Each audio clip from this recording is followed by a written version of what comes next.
it struck me as you were talking about Dove going back to kind of their historical advertising and digging into something that had worked for them originally, which like what felt disruptive then, you know, wouldn't be disruptive now, but like continuing sort of that feature of the brand. And it really like struck out in my head, like how these fashion houses today are constantly looking back at like, what is our heritage? How is that going to inform like what we're doing today in order to capture market share? I think like Louis Vuitton and Pharrell, like excellent example, right? Like how are we gonna, they're definitely like, that's just like an open power grab for like new customer base, right? Like that's just what they're doing. Well, here's the dirty little secret that's not really that secret, is growth comes from future customers, and especially for luxury brands like Louis Vuitton, like Tiffany. I mean, we can talk about those. Sorry, but growth comes from the younger up and coming spenders, you know, the ultra high net worth individuals or whatever. We're the consumer now, but very quickly, like growth comes through expanding your customer base, right? Not through just continuing to serve your current one. Because like any one customer is probably going to cap at their spend, right?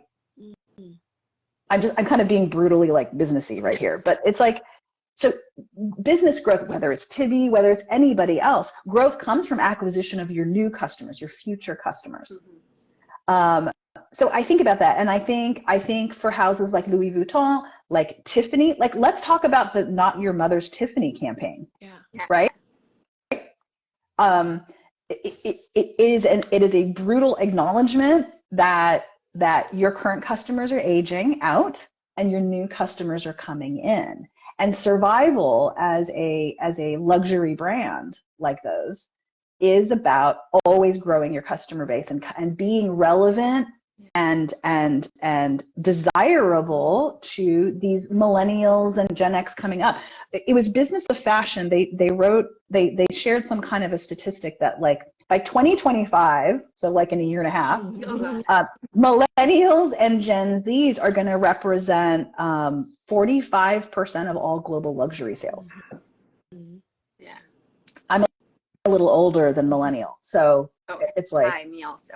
Yeah, exactly. So that's why the Tiffany campaign was really interesting, right? Because like, and everybody was like losing their effing minds about it, right? Like, this is horrible. What are they doing? Blah, blah, blah. You know, it's like, they're not talking to you, right?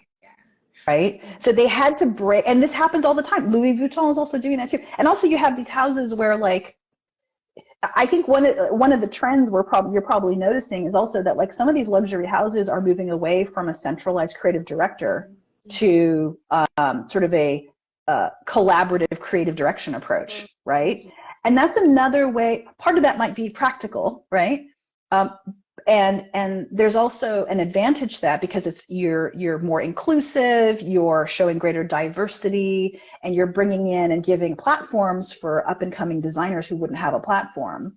But it also refreshes the brand. It allows designers to play with your brand codes.